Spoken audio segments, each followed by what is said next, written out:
على محمد رسول حبيب كريم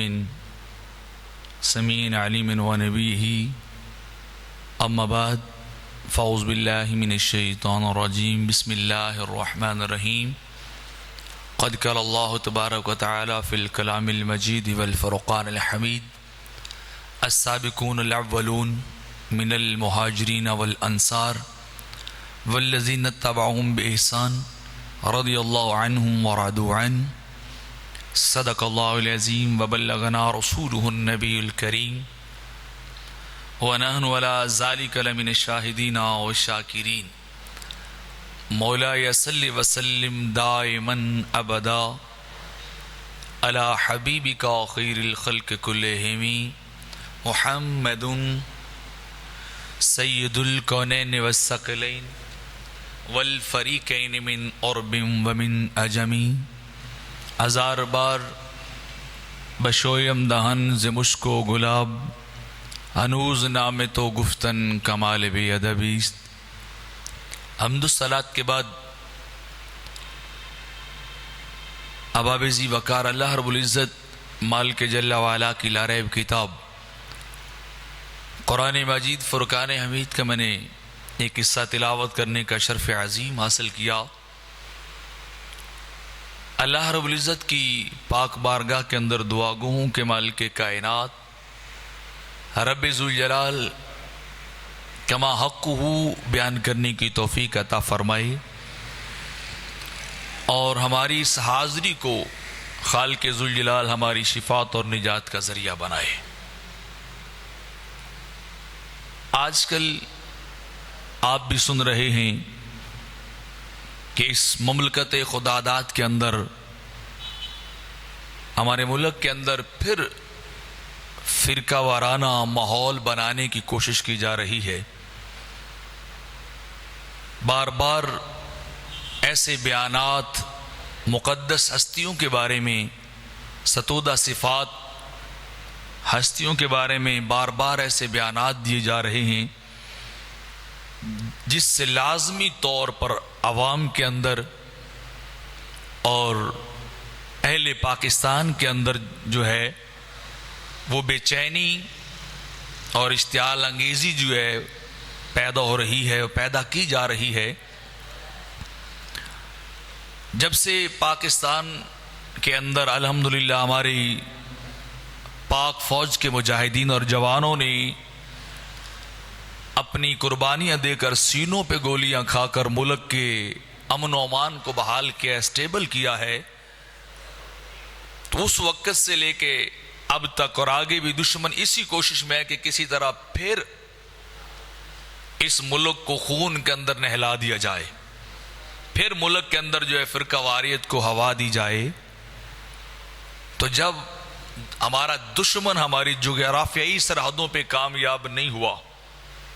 پاک فوج نے سینکڑوں جوانوں کی قربانیاں دے کر ماحول اور امن کو بحال کیا،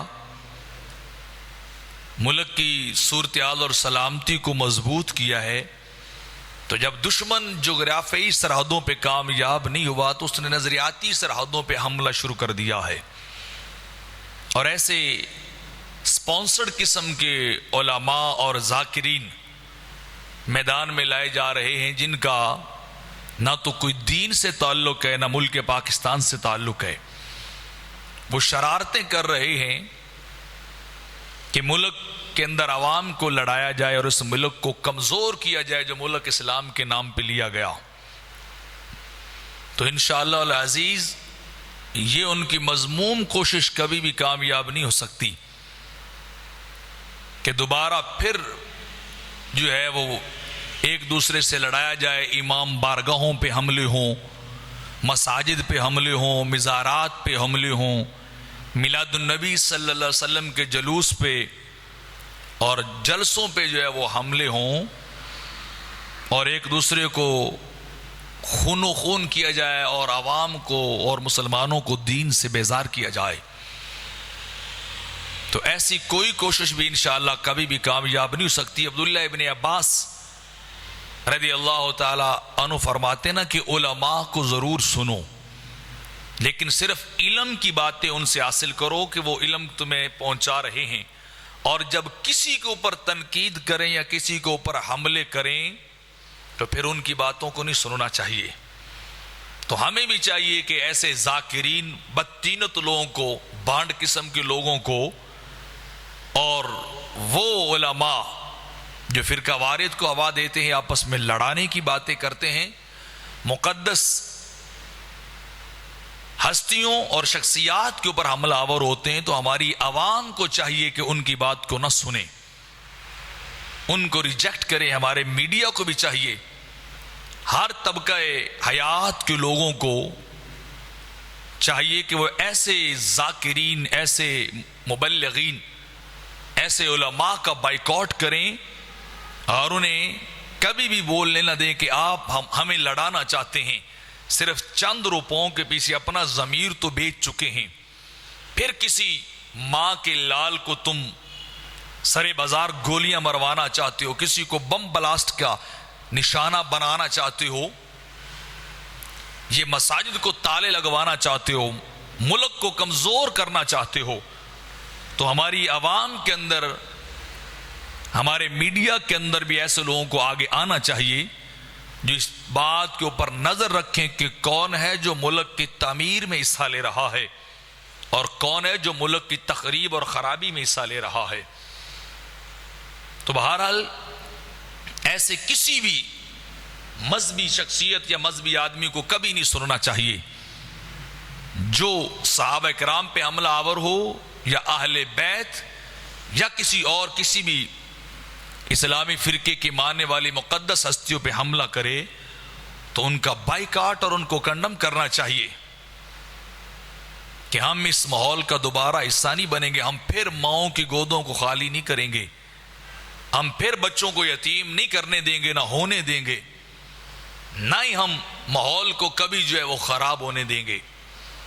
تو اللہ رب العزت کی پاک بارگاہ کے اندر میں دعا گو ہوں کہ مالک کائنات رب ذوالجلال اس ملک کو تا قیام قیامت قائم و دائم فرمائے، اسلام اور امن کا گہوارہ بنائے۔ تو قرآن مجید فرقان حمید کا جو حصہ میں نے تلاوت کیا،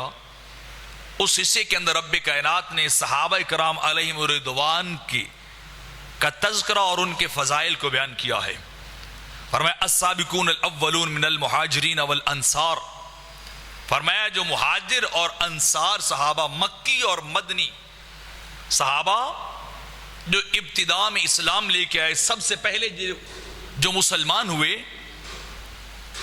جنہوں نے آقا علیہ الصلوۃ والسلام کے دست مبارک پہ کلمہ پڑھا اور اللہ کی وحدانیت کا اقرار کیا اور آپ کی رسالت کا اقرار کیا، وہ لوگ، اور والذین اتبعوہم بإحسان، مالک کائنات فرما رہا ہے پھر ان کے بعد والے لوگ جو نیکی کو اختیار کرتے ہوئے ان کے نقش قدم پہ چلے، ان پہلے لوگوں جنہی صحابہ جو مکی اور مدنی ہیں، جو مہاجر اور انصار صحابہ ہیں، ان کے نقش قدم پہ چلا نیکی کو اختیار کرتے ہوئے، تو مالک کائنات فرما رہا رضی اللہ عنہم ورضوا عنہ، وہ پہلے مسلمان صحابہ جو السابقون الاولون ہیں، جن کو اللہ نے سب سے پہلے اسلام کی دولت نصیب فرمائی، اور پھر ان کے نقش قدم پہ چلنے والے خوش نصیب وہ ہیں کہ رضی اللہ عنہم ورضوا عنہ، رب کائنات ایسے پاکیزہ لوگوں سے راضی ہے، ان کے اعمال سے، ان کی زندگی سے، ان کی کاوشوں سے، ان کی قربانیوں سے، اور ان کی جد و جہد جو انہوں نے اسلام کو پھیلانے کے لیے کی اور جو اپنی قربانیاں دی، رب کائنات ان سے راضی، ورضوا عنہ۔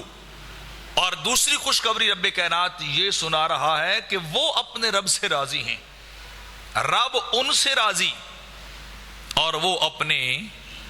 رب سے راضی۔ تو صحابہ کرام کی پہلی صفت رب کائنات قرآن کے اندر خود بیان کر رہا ہے کہ رب صحابہ سے راضی ہے، رب ان خوش نصیبوں سے راضی، عظیم ہستیوں سے راضی۔ اور دوسرا فرمایا جو ان کے نقش قدم پہ چلے گا، ان جیسی زندگی گزارے گا، ان پہلوں کے صدقے رب کائنات بعد میں آنے والوں پہ بھی راضی ہوئے، ان پہ بھی راضی ہے، اور وہ اپنے رب پہ راضی ہیں، اپنے مالک، اپنے مسجود، اپنے معبود، اپنے مطلوب، اس کی ذات میں وہ بندے بھی راضی ہو چکے ہیں۔ اور دوسرے مقام پہ رب کائنات ان ہستیوں کے متعلق صحابہ اکرام، چونکہ ان کو آج کل بڑا ٹارگٹ کیا جا رہا ہے، کرٹیسائز کیا جا رہا ہے، ان کی ذوات کے اوپر حملے کیے جا رہے ہیں، رب کائنات کہہ رہا ہے ولا کن اللہ حبب الیکم الایمان، مالک کائنات فرما رہا ہے صحابہ وہ ہیں کہ جن کو ایمان اللہ نے محبوب بنا دیا ہے، اللہ نے ان کو ہدایت بخشی کہ وہ اسلام لے کے آئے، ایمان انہیں محبوب، اور وہ ایمان لے کے آئے اللہ پر بھی اور اللہ کے رسول اعظم آقا علیہ الصلوۃ والسلام پر بھی، اور فرمایا وَزَيَّنَهُ فِي قُلُوبِكُمْ، اور یہ ایمان کی دولت ہے، ہدایت کی دولت ان کے دلوں میں کس نے ڈالی ہے؟ رب کائنات نے خود ڈالی ہے۔ زینہ فی قلوبکم، اے گروہ مسلمین، اے صحابہ، یہ ایمان اللہ نے تمہارے لیے منتخب کیا ہے اور اسے تمہارا محبوب بنا دیا ہے۔ اور پھر وہ آگے چل کے وَكَرَّهَ إِلَيْكُمُ الْكُفْرَ وَالْفُسُوقَ وَالْعِصْيَانَ، اور فرمایا یہ وہ ہستیاں ہیں جو کفر سے بھی نفرت کرتی ہیں، والفسوق گناہ سے بھی نفرت کرتی ہیں، والعصیان رب کائنات کی نافرمانی سے بھی نفرت کرتے ہیں۔ صحابہ وہ ہیں جو کفر کو بھی ناپسند کرتے ہیں، گناہ کو بھی ناپسند کرتے ہیں، والعصیان رب کائنات کی نافرمانی کو بھی ناپسند کرتے ہیں، اولئک هم الراشدون۔ اور پھر رب کائنات مور لگا کے بتا رہا ہے اے آنے والے یاد رکھنا، اولئک هم الراشدون، یہ وہ لوگ ہیں جو سیدھے رستے پہ چلنے والے ہیں، یہ وہ لوگ ہیں جو ہدایت یافتہ ہیں، یہ وہ صحابہ ہیں، وہ نبی کے کمپینین ہیں، نبی کے دوست اور نبی کے زمانے پہ ایمان لانے والے لوگ، ہم الراشدون۔ میں رب کائنات تو کہ اعلان کر رہا ہوں یہ ہدایت والے تھے، ان میں کجی اور عصیان نسیان نہیں تھا، ان کے اندر فسوق اور کفر نہیں تھا، یہ خالصتاً اللہ کو بھی ماننے والے تھے، اللہ کے حبیب کو بھی ماننے والے تھے۔ صحابہ کرام کے ایمان کی گواہیاں خود رب کائنات دے رہا ہے اور قرآن کے اندر بیان کر رہا ہے، اور قرآن قیامت تک رہے گا۔ تو جب تک قرآن رہے گا صحابہ کا ایمان بھی رہے گا، صحابہ کی فضیلت بھی قائم و دائم رہے گی جب تک قرآن رہے گا۔ آج 14.5 صدیاں گزر چکی ہیں اور خدائی بہتر جانتا ہے قیامت کے آنے تک کتنی اور صدیاں گزرے گی۔ تو جب تک رب کائنات کا فرمان رہے گا، مالک ذوالجلال کا قرآن اس امت کے پاس رہے گا اور اس کائنات میں رہے گا، اتنی دیر تک پہلے صحابی سے لے کر آخری صحابی تک کا ایمان بھی قائم و دائم رہے گا، ان کا ایمان اسی طرح رہے گا۔ اور رب کائنات آگے فرماتا فَإِنْ آمَنُوا بِمِثْلِ مَا آمَنْتُمْ فَقَدِ اهْتَدَوْا، خالق ذوالجلال صحابہ کو فرما رہا ہے فَإِنْ آمَنُوا بِمِثْلِ مَا آمَنْتُمْ فَقَدِ اهْتَدَوْا، رب کائنات فرما رہا ہے ان کافروں سے کہو، منافقوں سے کہو، یہ اس طرح ایمان لائیں جس طرح تم صحابہ ایمان لے کے آئے ہو، یہ اس طرح ایمان لائیں جس طرح ابوبکر ایمان لے کے آئے ہیں، یہ اس طرح ایمان لے کے آئیں جس طرح عمر فاروق ایمان لے کے آئے ہیں، عثمان ذی النورین ایمان لے کے آئے ہیں، جس طرح دیگر صحابہ نے اللہ اور اس کے رسول کو مانا ہے اور ایمان کے تقاضوں پہ اپنی اپنی زندگی میں عمل کر کے دکھایا ہے۔ اگر اس طرح دوسرے لوگ ایمان لائیں گے تو تب ہدایت والے ہوں گے۔ رب نے صحابہ کے ایمان کو باقیوں کے لیے معیار بنایا ہے، باقیوں کے لیے معیار بنایا ہے کہ ایمان لانا ہے تو میرے نبی کے صحابہ کی طرح لاؤ، ایمان لانا ہے تو نبی کے غلاموں کی طرح ایمان لاؤ، فقد اہتدوا، جب تمہارا ایمان ان کے ایمان کی مثل ہو جائے گا، جب تمہارا عقیدہ، تمہاری توحید کو توحید کو ماننا اور تمہارا رسالت کو ماننا صحابہ کے ماننے کی طرح ہو جائے گا، پھر میں رب کائنات تمہیں پھر کہتا ہوں فقد اہتدوا، اب تم کامل ہدایت والے ہو، اب تم سیدھے رستے پہ چلنے والے ہو، اب تم کامیاب ہو جب تم صحابہ کے مثل ایمان لے کے آؤ گے، اور اگر ان کے جیسا ایمان نہ لے کے آئے تو ایسا ایمان قبول بھی نہیں ہوگا۔ رب کائنات ایسا ایمان، ایسی توحید، ایسے سجدے، ایسی نیکیاں بھی قبول نہیں کرتا جو صحابہ کے نقش قدم کے مطابق نہ ہوں، جو صحابہ کے ایمان اور نیکی کی مثل نہ ہوں تو رب کائنات قبول نہیں کرتا ہے۔ تو صحابہ کے ایمان کو رب کائنات نے باقیوں کے لیے مثال اور ایگزامپل بنایا ہے، ایک نمونہ بنایا ہے کہ ایمان اس طرح لا جس طرح نبی بھی ابوبکر لائے تھے، ایمان اس طرح لا جس طرح عمر فاروق لائے تھے، ایمان اس طرح لا جس طرح عثمان ذی النورین ایمان لے کے آئے تھے۔ تو رب کائنات صحابہ کی تعریفات خود کر رہا ہے، ان کا بیان قرآن کے اندر خود فرما رہا ہے، اور خالق کائنات آگے فرماتا ہے محمد الرسول اللہ والذین معه شداء علی الکفار رحماء بینہم۔ رب کائنات فرما رہا ہے محمد اللہ کے رسول ہیں، وہ اللہ کے بھیجے ہوئے فرستادہ ہیں، اور آگے فرمایا والذین معه اشداء علی الکفار، اور جو لوگ محمد اللہ کے رسول پہ ایمان لے کے آئے آپس میں کیا رحماء بینہم، آپس میں بڑا پیار اور محبت کرنے والے ہیں، ایک دوسرے کا احترام کرنے والے ہیں، ایک دوسرے کے ساتھ محبت اور شفقت کے ساتھ پیش آنے والے ہیں۔ لیکن کیا ہے اشداء علی الکفار، وہ کافروں کے معاملے بڑے سخت ہیں، اللہ کے دشمنوں کی رعایت نہیں کرتے، اللہ کے دشمنوں کا ذرہ بھر خیال نہیں کرتے، ان کا لحاظ نہیں کرتے ہیں، اور لیکن جب اپنی بات آتی ہے تو پھر کیا ہوتا ہے، بالکل ریشم کی طرح نرم و نازک ہو جاتے ہیں، ایک دوسرے کے ساتھ پیار اور محبت اور شفقت اور لینت کے ساتھ پیش آنے والے ہیں۔ اور فرمایا تراہم رکعا سجدا یبتغون فضلا من اللہ ورضوانا، اور رب کائنات فرما رہا ہے تو دیکھے گا تراہم رکعا سجدا، میرے نبی کے غلام وہ ہیں جو ہمیشہ رب کی بارگاہ میں کبھی رکوع کی حالت میں ہوتے ہیں، کبھی سجدے کی حالت میں ہوتے ہیں، کبھی رکوع کر رہے ہوتے ہیں، کبھی سجدہ کر کے کرتے کیا ہیں یبتغون فضلا من اللہ ورضوانا، وہ اللہ کا فضل بھی مانگ رہے ہوتے رب کائنات سے، ورضوانا، اور رب کی رضا کے بھی طالب ہوتے ہیں،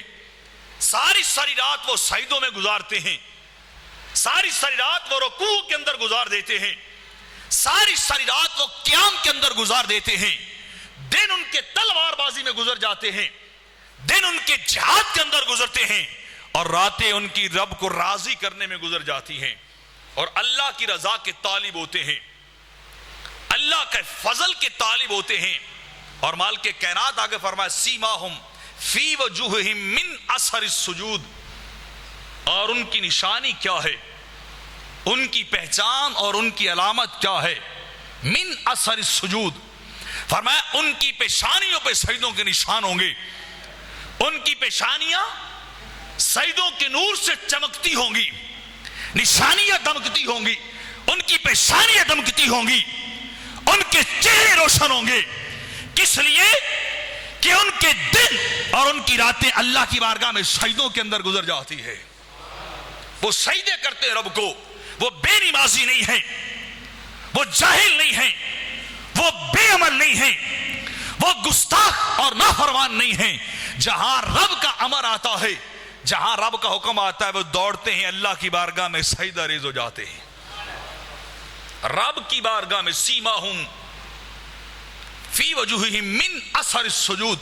ان کے چہرے سجدوں کے نور سے چمکیں گے،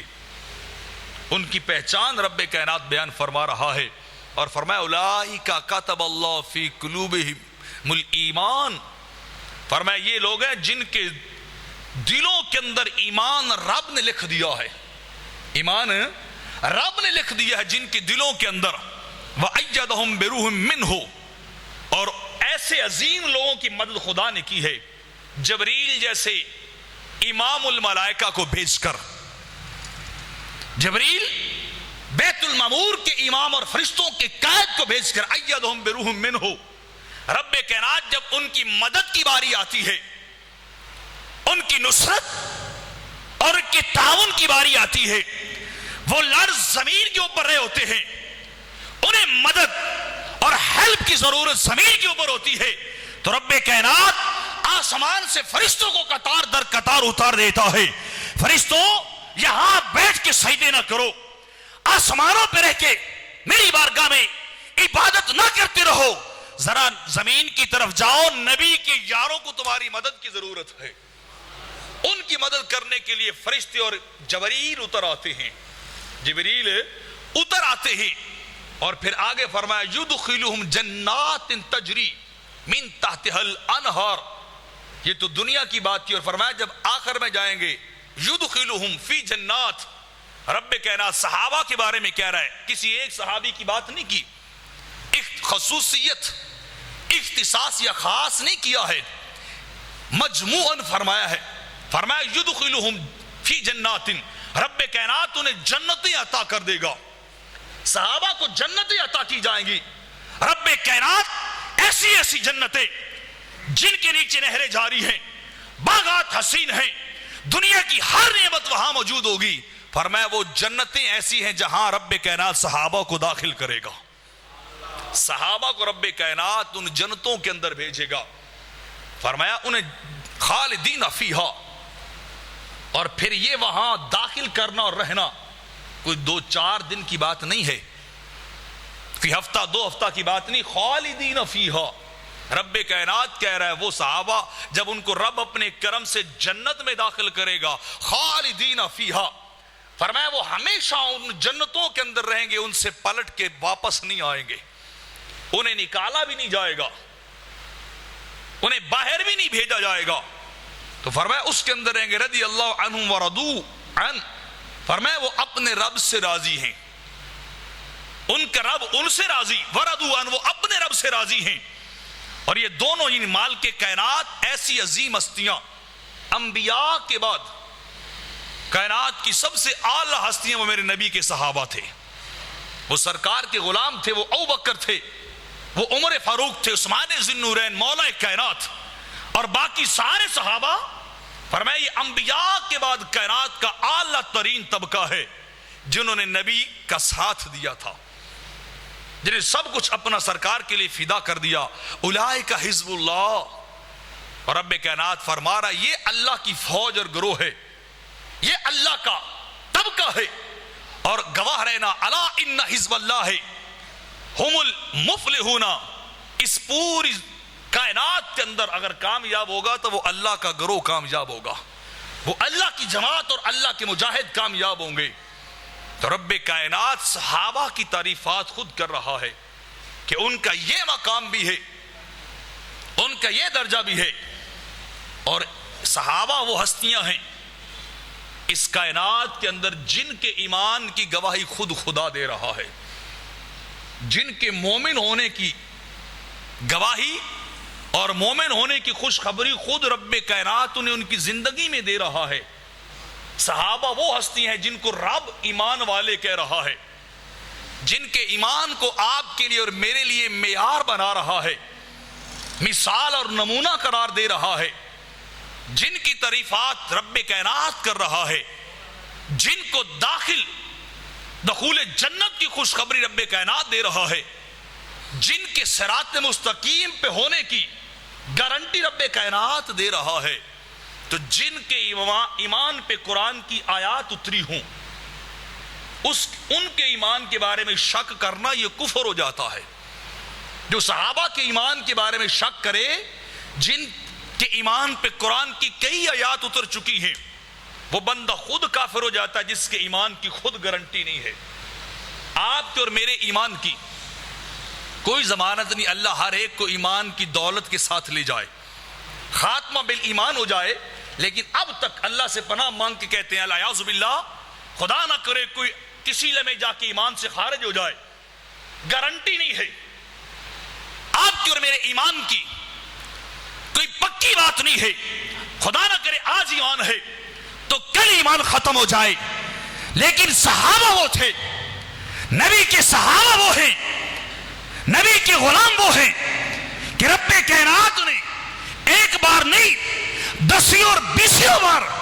قرآن کے اندر کہا کہ نبی کے صحابہ ایمان والے تھے، نبی کے صحابہ صراط مستقیم والے تھے، نبی کے صحابہ سیدھے راستے والے تھے، نبی کے صحابہ پہ رب راضی تھا اور صحابہ خود رب کائنات سے راضی تھے۔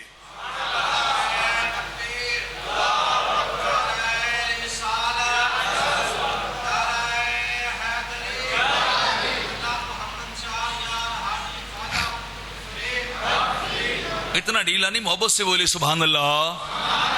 آپ جانتے ہیں صحابہ پہ حملے ہو رہے ہیں،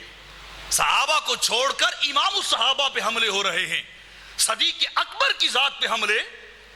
رب کائنات تو صحابہ کی بات کر رہا ہے کہ سارے صحابہ صاحبان ایمان بھی تھے، صاحبان ہدایت بھی تھے،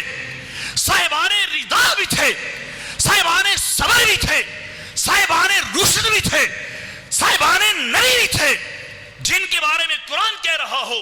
کہ یہ سارے ہدایت والے ہیں اور ساری جنت والے ہیں۔ بتاؤ ان کے امام کا عالم کیا ہوگا؟ ان کے امام صدیق اکبر کے امام کا عالم کیا ہوگا، جن کو سرکار نے فرمایا تھا کہ صدیق کے ہوتے ہوئے کوئی اور امامت کے لائق ہی نہیں ہے۔ جب تک صدیق اکبر رہیں گے، جب تک ابو بکر رہیں گے، فرمایا کوئی بھی اور نہ مصلی کے لائق ہے نہ دوسری امامت اور حکمرانی کے لائق ہے۔ جب تک میرا ابو بکر رہے گا مصلی امامت کے لائق بھی وہ ہے، مسند حکمرانی کے لائق بھی وہی ہے۔ تو جب صحابہ کے بارے میں رب کائنات 20 بار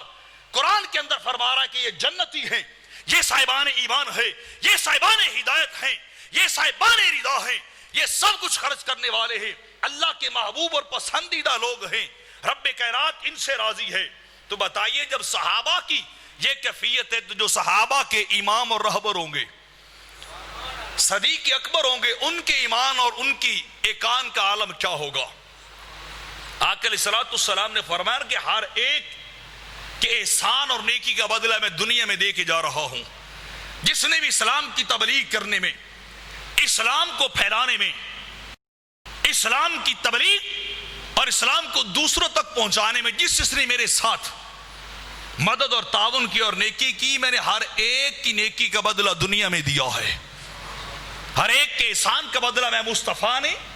دنیا میں دے دیا ہے۔ لیکن ایک شخصیت ایسی ہے جس کا بدلہ میں دنیا میں نہیں دے سکا، اسے بدلہ رب کائنات عطا کرے گا۔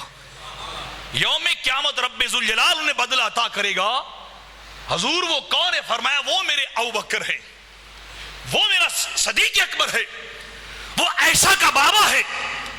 وہ میرا سب سے پہلا مجھ پہ ایمان لانے والا ابو بکر ہے، جس نے سارا مال اسلام کی خاطر خرچ کیا تھا، جس نے بھوک اور پیاس کی برداشت کیا، جس نے مارے لکھائی تھی، جس نے سب کچھ میرے قدموں پہ نشاور کر دیا تھا۔ فرمایا اس ایک صدیق اکبر کا بدلہ میں نہیں دے سکا، اس کی نیکی کا بدلہ رب کائنات یوم قیامت کو خود عطا کرے گا۔ صدیق اکبر کا بدلہ رب دے گا۔ اس صدیق اکبر کی ذات پہ حملے کر کے مسلمانوں کو اشتعال دلایا جا رہا ہے، جن کے بارے میں نبی کی گارنٹی بھی موجود ہے، رب کی گارنٹیاں بھی موجود ہیں۔ اور صدیق اکبر اور صحابہ کے اوپر حملے کیے جا رہے ہیں، جن کے بارے میں قرآن کی آیات بھری پڑی ہیں، نصوص قطعیہ بھری پڑی ہیں، جن کے اندر کوئی ذرہ بھر بھی شک نہیں ہے، جو قطعی دلالہ اور قطعی ثبوت دونوں طرح کی ہیں، جن کا ثبوت بھی قطعی، جن کی دلالت اور معنی بھی قطعی، بغیر لا ریب، بغیر شک و شبہ کے، 0% ڈاؤٹ کے بغیر صحابہ کے ایمان کے اوپر قرآن کی 20 آیات جو ہمارے لیے نمونہ، جنہوں نے قربانیاں دے کے اسلام ہم تک پہنچایا، وہ نبی کے صحابہ خود رب کائنات خالق ذوالجلال ان کی مدح و ثنا فرما رہا ہے۔ اور پھر آقا علیہ السلام نے بھی کئی جگہ پہ ان کے متعلق ارشاد فرمایا، اصحابی کالنجوم بأی مقتدیتم اہتدیتم۔ سرکار نے فرمایا میرے صحابہ کالنجوم، ستاروں کی مانند ہیں، ستاروں کی مثل ہیں۔ جیسے پرانے دور میں لوگ صحراؤں میں اور سمندروں میں سفر کرتے تھے تو ستاروں سے اپنی منزل کا تعین کرتے تھے. اپنی منزل، اپنے راستے، درست راستے کا تعین وہ ستاروں کو دیکھ کر، جس جانب وہ ستارے جاتے تھے تو اپنی منزل کا تعین کرتے تھے اور سیدھی منزل پہ چلے جاتے تھے. فرمایا میرے صحابہ بھی ستاروں کی مانند ہے. بے ای مقتدیتم اہتدیتم، فرمایا تم جس کے پیچھے بھی چلو گے، چاہے وہ 1 منٹ کا صحابی، 1 گھنٹے کا صحابی، 1 دن کا یا ساری حیات کا صحابی ہو، فرمایا جس کے پیچھے چلو گے، میں نبی ہو کے تمہیں گارنٹی دے رہا ہوں، میں نبی ہو کے تمہیں اس بات کی ضمانت دے رہا ہوں، جس صحابی کے پیچھے چلتے جاؤ گے کبھی گمراہ نہیں ہوگے. اہتدیتم، تم سیدھے رستے پہ چلنے والے بن جاؤ گے، ہدایت والے بن جاؤ گے، اللہ کی بارگاہ تک جانے والے بن جاؤ گے. میرے آقا فرماتے ایک اور روایت کے اندر، فرمایا میرے صحابہ، انس بن مالک روایت کرتے ہیں کہ میرے صحابہ ستاروں کی مانند ہے، جب وہ نکلتے ہیں تو لوگ منزلیں ڈھونڈ لیتے ہیں، لوگ اپنا مدعا پا لیتے ہیں، اور جب ستارے غائب ہو جاتے ہیں نا تو لوگ پریشان ہوتے ہیں، اب منزل نہیں مل رہی، اب ستارے نظر نہیں آ رہے کہ جائیں کس طرف. جب دوبارہ ستارے طلوع ہوں گے،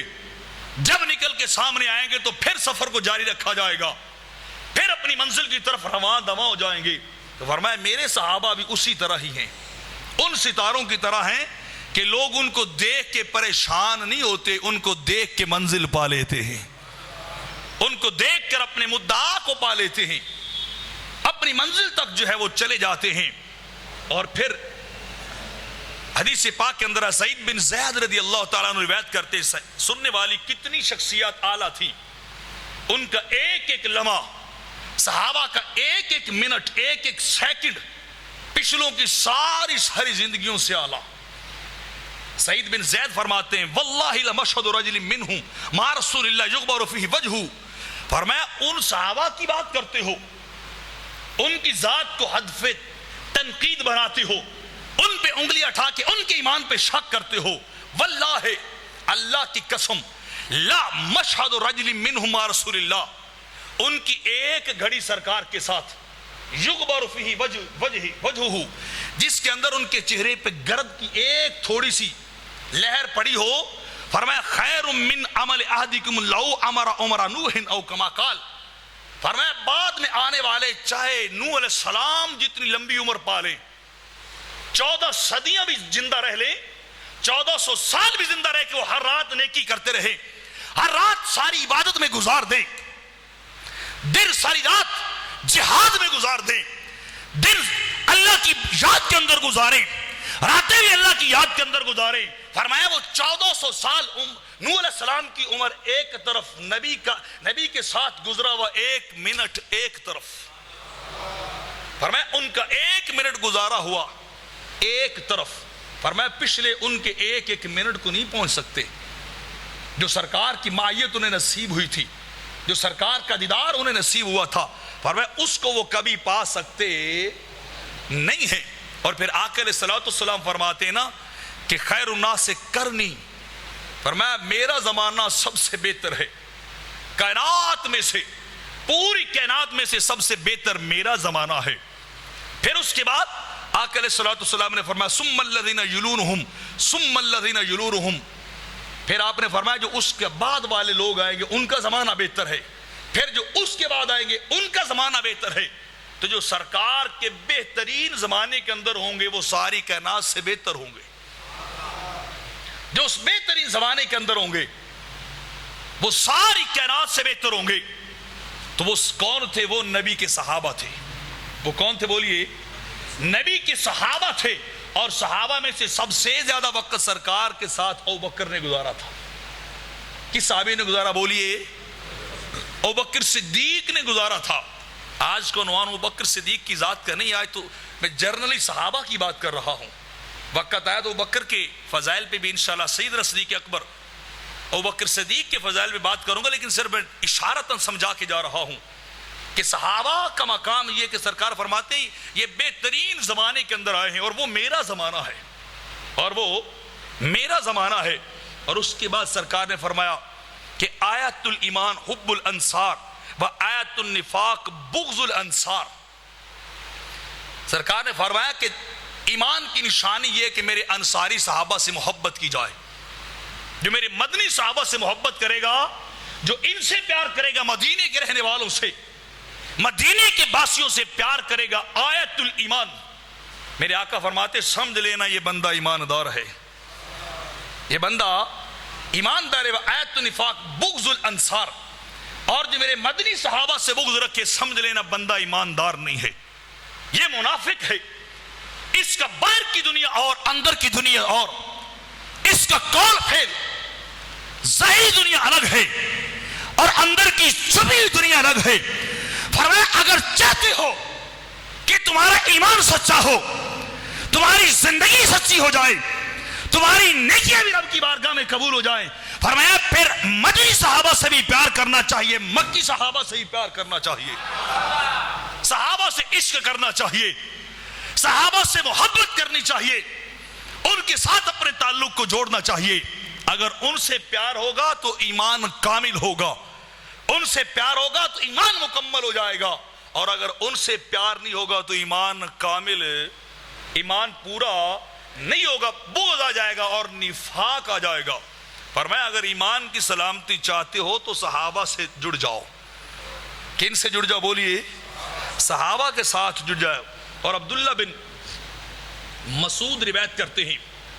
دو روایت الگ الگ آپ نے روایت کی ہیں. آپ فرماتے من کان منکم مستنن فلیستن بمن قد مات فإن الحج لا تؤمن علیہ الفتنہ. آپ نے فرمایا اگر کسی کے طریقے پہ چلنا، عبداللہ بن مسعود روایت کرتے ہیں، بیان کرتے ہیں، چلنا ہے کسی کے پیچھے تو ان پہ چلو، فقد مات، جو تم سے پہلے صحابہ گزر چکے ہیں. کیونکہ ان الحی لا تؤمن علیہ الفتنہ، جو زندہ ہوتا ہے نا وہ کسی نہ کسی آزمائش کا شکار ہو سکتا ہے. زندہ کے پیچھے نہ چل، وہ صحابہ جو ایمان کی دولت لے گئے ان کے پیچھے چل. اگر کسی کے طریقے پہ چلنا ہے تو صحابہ کے طریقے پہ چل. اور آپ فرماتے ہیں اولئک اصحاب محمد کانوا افضل هذه الامه وابرها قلوبا واعمقها علما واقلها تکلفا. عبداللہ بن مسعود روایت کر رہے ہیں، اور وہ کون ہے جن کے پیچھے چلنا چاہیے؟ اولئک اصحاب محمد صلی اللہ علیہ وسلم، وہ سرکار کے صحابہ ہے. بولیے وہ کون ہے؟ سرکار کے صحابہ، ان کے پیچھے چلو. وَكَانُوا أَفْضَلَ هَذِهِ الْأُمَّةِ، وہ اس امت کی اعلیٰ ترین ہستیاں تھے، امت کی اعلیٰ ترین وہ لوگ تھے. وَأَبَرَّهَا قُلُوبًا، اور امت میں سب سے زیادہ نیک لوگ بھی وہ تھے، نیکی کرنے والے بھی وہ لوگ تھے. اور فرمایا وَآمَقَهَا عِلْمًا، فرمایا وہ امت کے سب سے بڑے عالم بھی تھے. صحابہ امت کے سب سے بڑے عالم بھی تھے جنہوں نے سرکار کے مکھڑے کو تکا تھا. جو قرآن جن کی حیات میں اترتا رہا، فرمایا وہ قرآن کے سب سے بڑے عالم، وہ سب سے بڑے متقی پرہیزگار بھی وہی، سب سے بڑے نیک اور افضل لوگ بھی وہی ہیں. اور فرمایا سب سے زیادہ تکلیفیں برداشت کرنے والے بھی وہ تھے. اور آگے فرمایا قوم اختارہم اللہ لصحبت نبیہم، اختارہ اللہ لصحبت نبیہ او کما قال، فرمایا یہ وہ ہستی ہیں جن کو اللہ نے نبی کی صحابیت کے لیے پسند کیا ہے. اللہ نے انہیں پسند کیا اور منتخب کیا ہے اور انہیں چنا ہے کہ یہ میرے نبی کے ساتھ آ جائیں. رب کائنات کا ان کے اوپر کرم ہو رہا ہے. وَإِقَامَةَ الدِّينِ فَعَارِفُ لَهُمْ فَضْلَهُمْ وَاتَّبِعْ لَهُمْ فِي آثَارِهِمْ. عبداللہ بن مسعود فرما رہے ہیں ان کی عزت احترام کو پہچاننا، عارف لہم فضلہم، ان کا عزت، ان کا احترام، ان کا ادب کرنا چاہیے. اور فرمایا پھر ان کے پیچھے بھی چلنا چاہیے، ان کے پیچھے بھی چلنا چاہیے.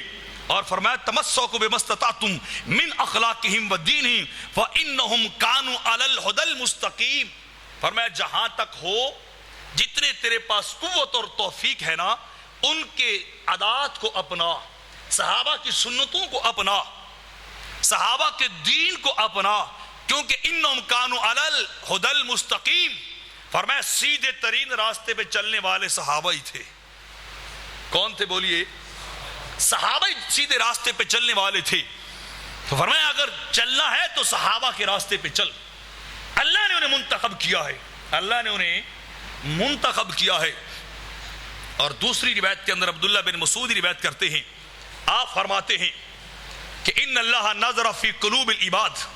رب کائنات نے بندوں کے دلوں پہ نظر ڈالی، اپنی قدرت کی نظر رب کائنات نے اپنے بندوں کے دلوں پہ ڈالی، تو فرمایا فوجد قلب محمد صلی اللہ علیہ وسلم خیر قلوب العباد، فرمایا ساری کائنات میں سے رب کائنات کو دل مصطفیٰ پسند آ گیا، خیر قلوب العباد، فرمایا سرکار کا دل، سرکار کا سینہ مبارک رب کائنات کو پوری کائنات میں سے پسند آیا، تو رب کائنات نے کیا کیا، فاصطفاء لنفسہ، اپنی ذات کے لیے رب کائنات نے دل مصطفیٰ کو پسند کیا ہے، دل مصطفیٰ کو اپنا ٹھکانہ بنایا ہے، رب کائنات نے اپنا مرکز بنایا ہے، فابتعثوا برسالتی، اور فرمایا پھر اس دل کو رب کائنات نے نبوت اور رسالت دے کے کائنات کی طرف بھیجا، اپنے بندوں کی طرف بھیجا، اور ثم نظر فی قلوب العباد بعد قلب محمد صلی اللہ علیہ وسلم، فرمایا جب سرکار کے دل کو پسند کر لیا، رب کائنات نے اپنی قدرت کی نگاہ پھر لوگوں کے دلوں پہ ڈالی، پھر رب کائنات نے نگاہ ڈالی لوگوں کے دلوں کے اوپر، فوجد قلوب اصحابہ خیر قلوب العباد۔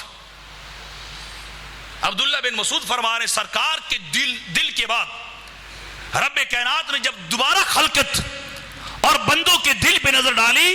فرمایا وجد قلوب اصحابہ، فرمایا پھر نبی کے صحابہ کے دلوں کو پسند کیا اپنی ذات کے لیے۔ مطلب یہ بنتا ہے کہ جس طرح کا دل رب کائنات نے ابوبکر کو دیا ہے، اس طرح کا دل رب کائنات میں کسی اور کو نہیں بخشا ہے، جس طرح کا دل رب کائنات نے عمر پاک کو دیا ہے، اس طرح کا دل کسی اور کو نہیں بخشا ہے، جس طرح کا دل رب کائنات نے عثمان ذی النورین کو دیا ہے، ایسا دل کسی کو نہیں دیا ہے، اور جیسا دل رب کائنات نے مولا کائنات کو دیا ہے، فرمایا کسی کا دل بنایا ہی نہیں ہے۔ اتنا ڈھیلا نہیں، بولیے محبت سے سبحان اللہ، ذرا عشق کے ساتھ بولیے سبحان اللہ۔ پتا چلا ابوبکر کا دل کائنات سے اعلیٰ ہے، نبی کے ہر صحابی کا دل، نبی کے ہر غلام کا دل رب کی نگاہ میں رہتا ہے، اللہ کی نظر کے اندر رہتا ہے، اور اس دل کو پسند بھی اس نے کیا ہے، کسی اور نے نہیں کیا، خود مالک دلوں کو پسند کر رہا ہے، صحابہ کی دلوں کو۔ اور آگے سنیے فجعل وزراء نبیہ فجعلہم وزراء نبیہ یقاتلون علی دینہ، فرمایا جب وہ دل رب کو پسند آ گئے، صحابہ کے قلوب اللہ کی نظر اور نگاہ میں آئے، فجعلہم وزراء نبیہ، فرمایا پھر صحابہ کو رب کائنات نے محمد مصطفیٰ کے وزیر بنا دیا ہے، سرکار کے غلام رب نے چن چن کے بنائے ہیں، ساری خلقت سے ڈھونڈ ڈھونڈ کے بنائے ہیں، ابو جہل جیسے کو پسند نہیں کیا ہے، عتبہ کو پسند نہیں کیا ہے، شیبہ کو پسند نہیں کیا ہے، دوسرے رؤسان کفار کو پسند نہیں کیا ہے، اگر پسند کیا ہے تو ابوبکر کو کیا ہے، دل پسند آیا تو عمر فاروق کا آیا، دل پسند آیا تو عثمان ذی النورین کا آیا، دل پسند آیا تو فاطمہ کے شوہر نامدار حسنین کے بابا کا دل پسند آیا، فرمایا ان کو اللہ نے اپنے لیے پسند کیا ہے۔ صحابہ کو کس نے پسند کیا؟ بولیے اللہ نے۔ فجعلہم وزراء نبیہ یقاتلون علی دینہ او کما قال، فرمایا یہ وہ ہیں جو نبی کے وزیر ہیں، اور بنائے کس نے ہیں؟ اللہ نے۔ کس نے بنائے؟ بولیے اللہ نے وہ وزیر بنائے ہیں، تو فرمایا یہ لوگ اللہ کے منتخب کردہ ہیں، اللہ کے چوز کردہ ہیں، اللہ کے پسندیدہ لوگ ہیں، جن کو نبی کے غلام بنایا گیا ہے، جن کو سرکار کے غلام بنایا گیا ہے۔ اور یہاں میں چھوڑ کر بس دوسری طرف آ رہا ہوں، چونکہ وقت ہو گیا، لیکن میں عنوان کو تھوڑا سا کمپلیٹ کر رہا ہوں، تو 10 منٹ آپ کے ضرور لگ جائیں گے، آپ سے معذرت خواہ ہوں، لیکن وہ سننے والی باتیں ہیں۔ آج کل لوگ صحابہ کے بارے میں کیا کرتے ہیں، کوئی صحابہ کو گالی دیتا ہے، کوئی صحابہ کے اوپر زبان درازی کرتا ہے۔ عبداللہ ابن عمر روایت کرتے ہیں، آقا علیہ الصلوۃ والسلام نے فرمایا اذا رأیتم الذین یسبون اصحابی فقولوا لعنۃ اللہ علی شرکم۔ امام ترمذی نے اپنی کتاب کے اندر اس روایت کو نقل کیا، اذا رأیتم الذین یسبون اصحابی، میرے آقا فرماتے ہیں جب تم ایسے لوگوں کو دیکھو جو میرے صحابہ کو گالیاں دیں، فقولوا لعنۃ اللہ علی شرکم، ان کو کہا کرو تمہاری اس بدتمیزی پہ، تمہاری اس گناہ پہ اللہ کی لعنت برسے، تم پہ خدا کی لعنت، تم نبی کے صحابہ کی بات کرتے ہو، نبی کے غلاموں کے اوپر اپنی زبانیں دراز کرتے ہو، فرمایا تم پہ لعنت ہو۔ اور عبداللہ بن مغفل روایت کرتے سرکار نے فرمایا اللہ اللہ فی اصحابی، اللہ اللہ فی اصحابی لا تتخذوا مغرضا بعدی فمن احبهم فبحبی احبهم۔ سرکار نے فرمایا احبهم کہ اللہ کا میں تمہیں خوف دلاتا ہوں اپنے صحابہ کے بارے میں، 2 بار فرمایا اللہ اللہ فی اصحابی، اللہ اللہ فی اصحابی۔ فرمایا لوگوں میرے صحابہ کے بارے میں اللہ سے ڈرنا، اللہ کو خوف رکھنا، اور فرمایا ان پہ تنقید نہ کرنا، لا تتخذوا مغرضا بعدی، میرے چلے جانے کے بعد بھی ان پہ زبان کو دراز نہیں کرنا چاہیے، ان کی نقص اور ان کی عیب نہیں نکالنی چاہیے۔ اور فرمایا کہ آگے چل کے فرمایا ومن احبهم فبحبی احبهم، فرمایا جو ان سے محبت کرے گا نا وہ صرف میری وجہ اور میری محبت کی وجہ سے ان سے محبت کرے گا، اور صحابہ سے جو بغض رکھے گا نا وہ ان کا ذاتی بغض نہیں ہے، وہ پہلے مجھ سے بغض کرے گا۔ سرکار فرما رہے پہلے میرے ساتھ بغض اور دشمنی رکھے گا، پھر میرے صحابہ سے دشمنی رکھے گا، پھر ان پہ اپنی زبان کو دراز کرے گا۔ اور فرمایا ومن آذاہم، جس نے میرے صحابہ کو تکلیف دی فقد آذانی، اس نے میں مصطفیٰ کو تکلیف دی، ومن آذانی فقد آذا اللہ، اور جس نے مجھے تکلیف کے اندر مبتلا کیا اس نے رب کو تکلیف دی، اور جو رب کو تکلیف دے گا تو سرکار فرماتے فیوشک ان یاخذ، ان قریب رب اس سے حساب لے گا۔ رب کائنات اس عذاب دینے کا، میرے صحابہ پہ زبانیں دراز کرنے کا،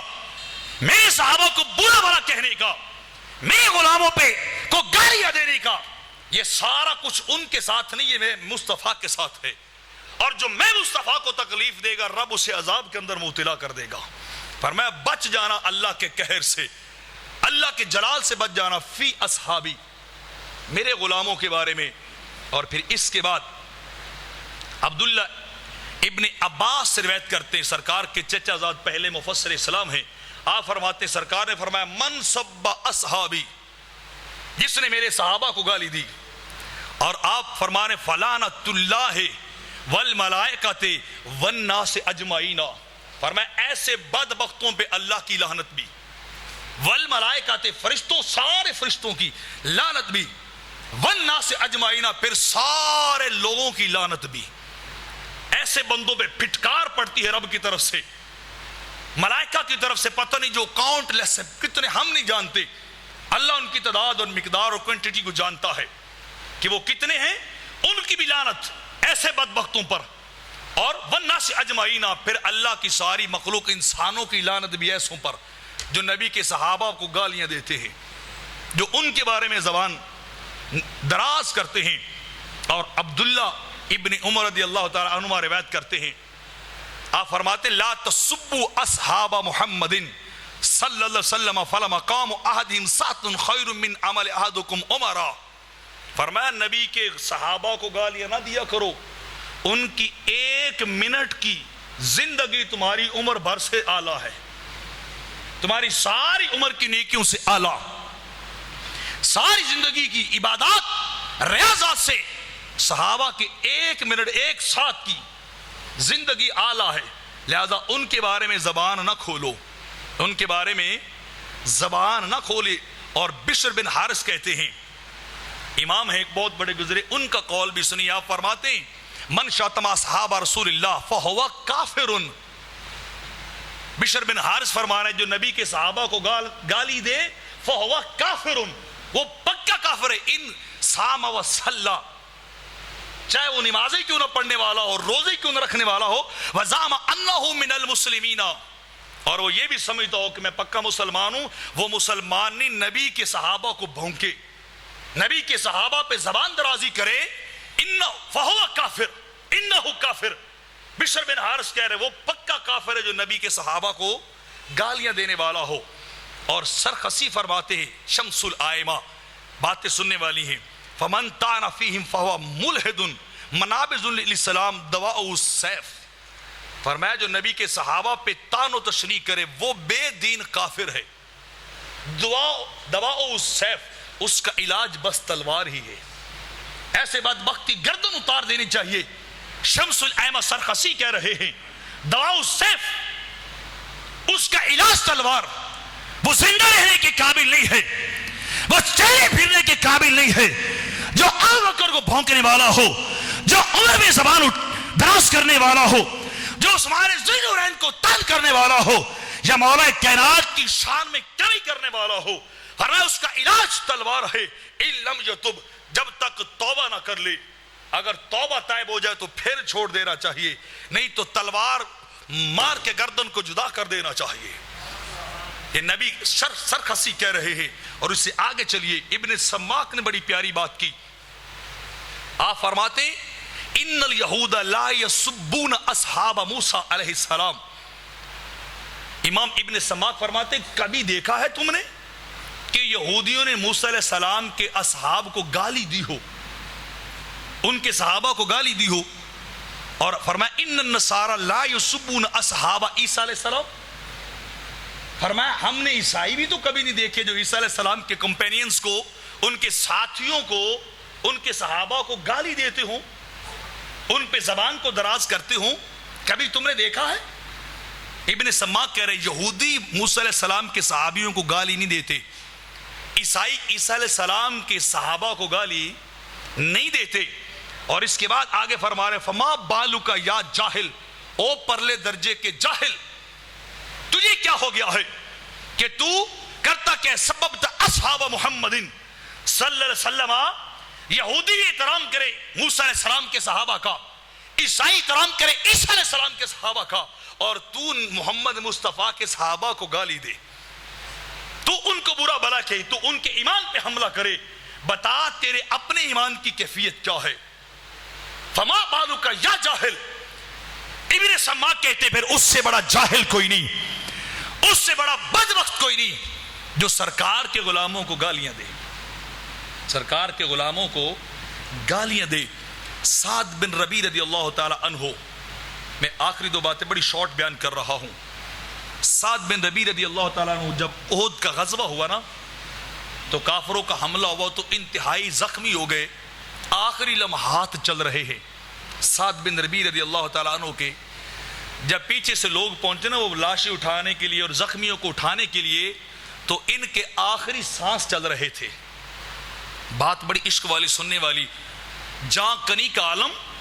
تو دوسروں نے پوچھا جو اٹھانے والے تھے, او سعد کوئی پیغام ہو جو سرکار تک پہنچانا ہو, کوئی تیری آخری آرزو ہو, اے سعد تیری آخری کوئی تمنا ہے؟